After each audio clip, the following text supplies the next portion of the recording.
Hello, I am दरअसल from SL coaching centre. आज का जो टॉपिक है वो है आपका कॉमन नाउन।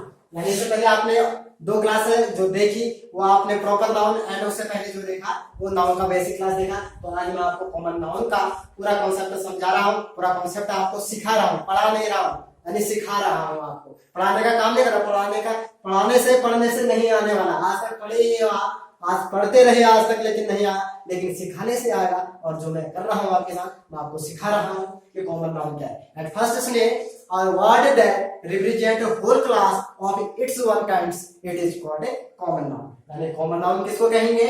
यहाँ पर लिख देता हूँ मैं, देखिए definition, a word that represent whole class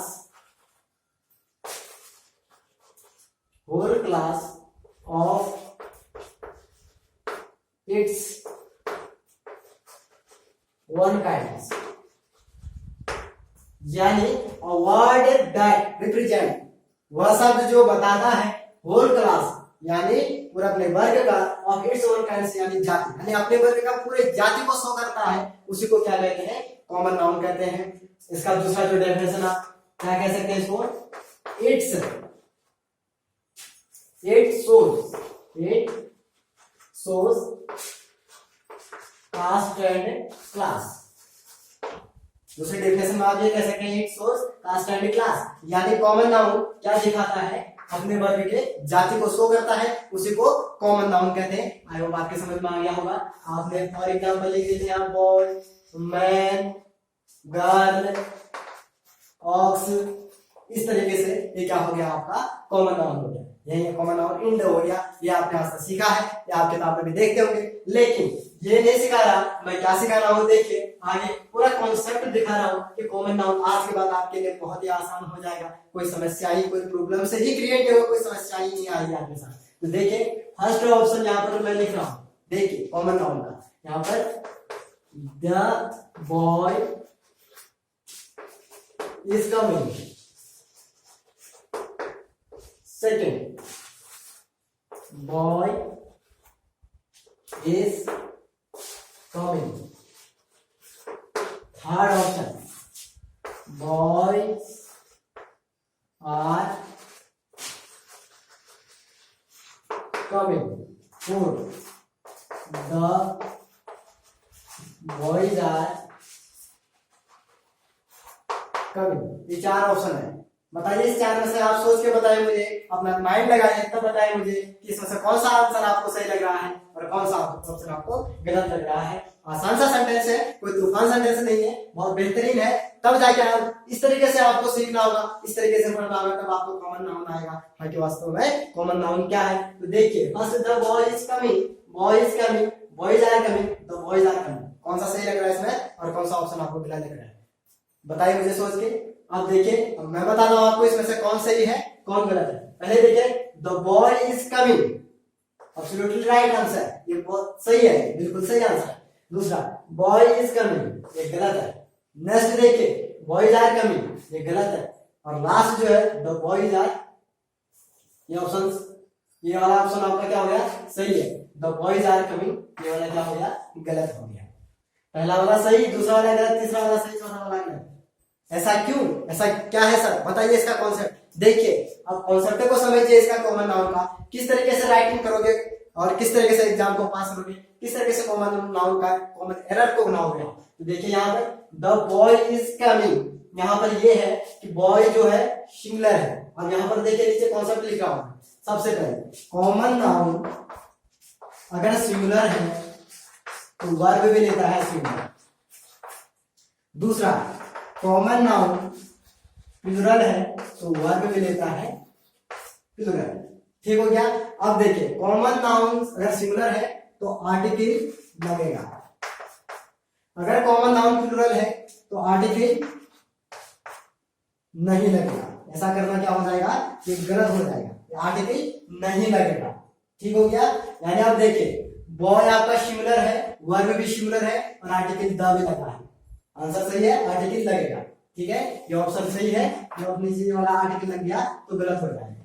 ठीक हो गया। अब नेक्स्ट देखिए, बॉयज सिंगुलर है, इस सिंगुलर वर्ब लगा है, ठीक है, बट इससे पहले आर्टिकल नहीं लगा है, तो ऑप्शन क्या हो गया आपका, गलत हो गया। अब नेक्स्ट देखिए, the next boys are coming, यहाँ पर प्लूरल है, आपका जो कॉमन नाउन है वो प्लूरल है, तो प्लूरल है तो वर्ब भी प्लूरल लेगा, यानी आर प्लूरल है, सही है, बट इससे पहले आपका क्या नहीं लगा, आर्टिकल नहीं लगा, तो आंसर इसलिए क्या हो गया, सही हो गया, गलत नहीं सही हो गया। अब नेक्स्ट देखिए, द बॉयज आर, यहाँ पर बॉयज आपका जो कॉमन नाउन है वो प्लूरल है, वर्ब भी प्लूरल है, बट इसमें जो आर्टिकल है वो क्या लग गया, आपका आर्टिकल लग गया इसमें, तो इसलिए क्या हो गया, गलत हो गया। तो कहने का मतलब कॉन्सेप्ट समझ में आ गया कि अगर आपका common noun as a singular तो takes singular verb, as a common noun plural the takes plural verb. अब देखिए नेक्स्ट कॉन्सेप्ट क्या कहता है, अगर आपका कॉमन नाउन सिंगुलर है तो आर्टिकल लगेगा, अगर आपका कॉमन नाउन प्लूरल है तो आर्टिकल नहीं लगेगा, ये कॉन्सेप्ट है, इसलिए पहला सही है, दूसरा गलत है, तीसरा सही है, चौथा गलत है ऑप्शन, ठीक हो गया। अब नेक्स्ट देखिए, ये पहला कॉन्सेप्ट क्लियर हो गया। अगर आप लिखना चाह रहे हैं तो लिख भी दीजिए, यहां पर लिख देता हूं, कॉमन नाउन सिंगुलर, तो वर्ब मिलेगा singular, article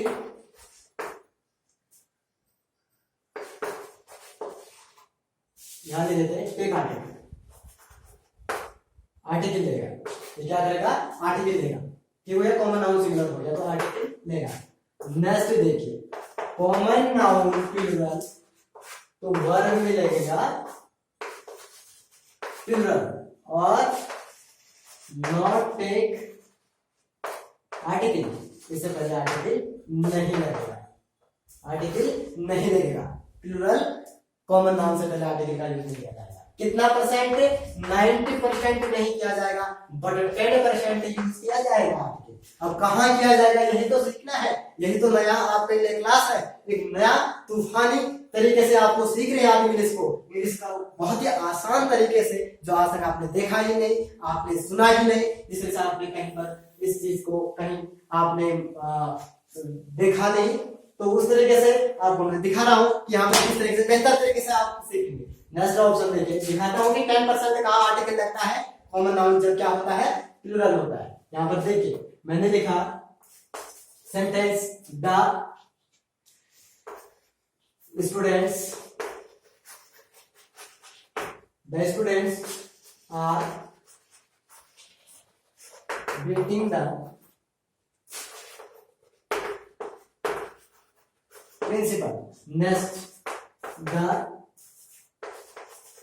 students are waiting the principal. अब देखिए इसमें बताइए कौन सा सही है कौन सा गलत है। अभी मैंने आपने इसे जस्ट पहले बताया था आपको कि कहां पर द लगेगा, आर्टिकल लगेगा, कहां पर आर्टिकल नहीं लगेगा। तो यहाँ पर देखिए स्टूडेंट्स आपका प्लूरल है तो उससे पहले आर्टिकल नहीं लगेगा, ये तो बात बताया था, लेकिन यहाँ पर ये वाला ऑप्शन क्या होगा, गलत होगा, पहला वाला सही होगा। यही 10% आर्टिकल कहाँ लगेगा सर बताइए। तो यहाँ पर देखिए कि आर्टिकल कहाँ लगेगा। यहाँ पर बात सुनिए मेरी, जब कॉमन नाउन का जो काम हो वही करे तो आर्टिकल नहीं लगेगा, जब कॉमन नाउन का जो काम नहीं हो वो कर दे तो आर्टिकल लगेगा। क्या समझे, कुछ नहीं समझे, देखिए अब समझाता हूं। यहाँ पर ध्यान से देखिए, बोर्ड पे नजरें टिकाए रखिए, यहाँ पर किस तरीके से आर्टिकल 10% कॉमन नाउन से पहले लगता है। यहाँ पर जो स्टूडेंट्स है आपका प्लूरल है, आर्टिकल नहीं आना चाहिए था, वही कॉन्सेप्ट मैंने बताया था, लेकिन यहाँ पर जो काम है मैंने बोला था कि कॉमन नाउन का जो काम है वो ना करे, ठीक है, आर्टिकल क्या होगा, लग जाएगा। यहाँ पर देखो स्टूडेंट्स का काम है क्या करना, पढ़ाई करने का, लेकिन ये क्या कर रहा है, पीटने का काम कर रहा है। यानी कॉमन नाउन का जो काम हो वही काम करे तो आर्टिकल आपका नहीं लगेगा, अगर जो आपका कॉमन नाउन का जो काम ना हो वो कर दे तो आर्टिकल लगेगा। यहाँ पर पीटने का काम नहीं बल्कि पढ़ने का काम होता है स्टूडेंट्स का, लेकिन यहाँ पीट रहा है, बीटिंग कर रहा है प्रिंसिपल को, तो यहाँ पर आर्टिकल लगेगा। तो यहाँ पर students are beating the principal, यहाँ पर आपका आर्टिकल नहीं लगेगा, आर्टिकल नहीं लगा है, इसलिए क्या हो गया, गलत है। ऑप्शन नंबर फर्स्ट आपका क्या हो गया, सही हो गया। क्यों, यहाँ पर फिर से देखिए कि जो आपका स्टूडेंट्स है कॉमन नाउन, ये आपका क्या कर रहा है, खास काम कर रहा है। यानी आप सुनिए, यानी कॉमन नाउन अगर खास बन जाता है, जब कॉमन नाउन क्या बन जाता है, खास बन जाता है, तो उससे पहले आर्टिकल का यूज किया जाता है। यहाँ पर खास बन गया है, ठीक हो गया। अगर स्टूडेंट से यार रीडिंग होता, पढ़ाई करता, तो क्या खास है, ये तो पता है कि स्टूडेंट सब क्या करते हैं, रीडिंग करते हैं, स्टूडेंट का काम है पढ़ने का। तो इसलिए ऑप्शन नंबर फर्स्ट क्या हो गया, सही हो गया। ये आपका कॉमन नाउन का पूरा कॉन्सेप्ट था, इससे बाहर कुछ नहीं है। कॉमन एरर इससे आप सॉल्व करेंगे, इससे आप राइटिंग इंप्रूवमेंट करेंगे, यही सब कुछ है, यही इंग्लिश का ओरिजिनल है। यही आपको कॉमन नाउन को सीखना होगा इस तरीके से, तब जाके आप बेहतर इंग्लिश सीख पाओगे। आई होप आपके माइंड में बहुत अच्छी तरीके से आया होगा। मैं फिर से आऊंगा एक नए वीडियो के साथ, एक नए क्लास के साथ, एक नए जोश के साथ। तब तक के लिए आपका बहुत बहुत धन्यवाद। Thank you so much, God bless you, thank you, bye bye.